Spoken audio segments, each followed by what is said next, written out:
Hi friends, welcome to our YouTube channel. అందరూ ఎలా ఉన్నారు? ఈరోజు మళ్ళీ మీ అందరి ముందుకి మరొక కొత్త వీడియోతో మళ్ళీ మీ ముందుకైతే వచ్చేసేసానండి.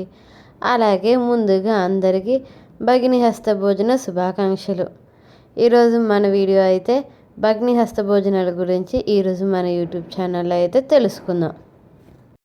భగిని హస్త భోజనం అనేది భారతదేశంలో ముఖ్యంగా ఉత్తరాది రాష్ట్రాలలో మరియు తెలుగు సంస్కృతిలో కూడా కార్తీక మాసంలో జరుపుకునే సోదర సోదరీమణుల అనుబంధానికి సంబంధించిన పండుగ. దీనినే యమద్వితీయ అని కూడా అంటారు. దాని గురించి పూర్తి వివరాలు ఇక్కడ ఉన్నాయి. భగినీ హస్త భోజనం, యమద్వితీయ. భగినీ హస్త భోజనం అంటే సోదరి చేతి భోజనం అని అర్థం. భగిని అంటే సోదరి. ఈ పండుగను కార్తీక శుద్ధ విదియ రోజున దీపావళి అయిన రెండవ రోజు జరుపుకుంటారు. 1. పండుగ నేపథ్యం. పురాణ కథ. ఈ ఆచారం ఏర్పడటానికి ముఖ్యమైన కారణం యమధర్మరాజు మరియు ఆయన సోదరి యమున కథ.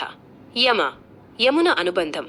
సూర్య భగవానుడి కుమారుడు యమధర్మరాజు మరియు కుమార్తె యమునాదేవి యమునా నది స్వరూపం. యమునకు తన సోదరుడు యముడంటే చాలా ప్రేమ. యముని రాక యమధర్మరాజుకు యమలోకంలో పాపులను శిక్షించే పనితో ఎప్పుడూ తీరిక ఉండేది కాదు. తన సోదరుడిని ఇంటికి భోజనానికి రమ్మని యమున ఎన్నోసార్లు కోరినా ఆయన వెళ్లలేకపోయాడు. యముని వరం. చివరకు ఒకసారి కార్తీక శుద్ధ విదియ రోజున యమధర్మరాజు తన సోదరి యమున ఇంటికి వెళ్లాడు. యమున ఆనందంతో అనేక రకాల పిండి వంటలతో ఆప్యాయతతో అన్నయ్యకు భోజనం పెట్టింది. ఆమె ఆతిథ్యానికి సంతోషించిన యమధర్మరాజు ఏదైనా వరం కోరుకోమని అడిగాడు. యమున కోరిక. అప్పుడు యమున, అన్నా, ఈ రోజున ఏ సోదరుడైనా వివాహమైన తన సోదరి ఇంటికి వచ్చి ఆమె చేతి భోజనం తింటే వారికి అపమృత్యు దోషం, అకాల మరణం లేకుండా సంపూర్ణ ఆయురారోగ్యాలు ప్రసాదించు అని కోరింది. వరప్రసాదం. ఆ కోరికకు యముడు ఎంతో సంతోషించి తథాస్తు అని వరమిచ్చాడు. అప్పటి నుండి ఈ సంప్రదాయం ఆచారంలోకి వచ్చింది. 2. ఆచారాలు మరియు ప్రాముఖ్యత. పండుగ ఉద్దేశం.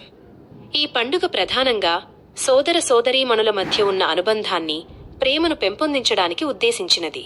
సోదరుడి బాధ్యత. ఈ రోజున సోదరుడు తప్పనిసరిగా తన వివాహిత సోదరి ఇంటికి వెళ్లి ఆమె చేతి భోజనాన్ని భుజించాలి. నియమాన్ని ఉల్లంఘించడం. సాధారణంగా వివాహమైన సోదరి ఇంట్లో సోదరుడు భోజనం చేయకూడదనే సంప్రదాయం కొన్ని ప్రాంతాలలో ఉంటుంది. కానీ ఈ భగినీ హస్త భోజనం పర్వదినాన మాత్రం ఆ నియమాన్ని తప్పక ఉల్లంఘించాలి. ఆయుష్షు. సోదరి ప్రేమతో వండిపెట్టిన భోజనం సోదరుడికి దీర్ఘాయుష్యును ఇస్తుందని, అకాల మరణ భయాన్ని పోగొడుతుందని నమ్మకం.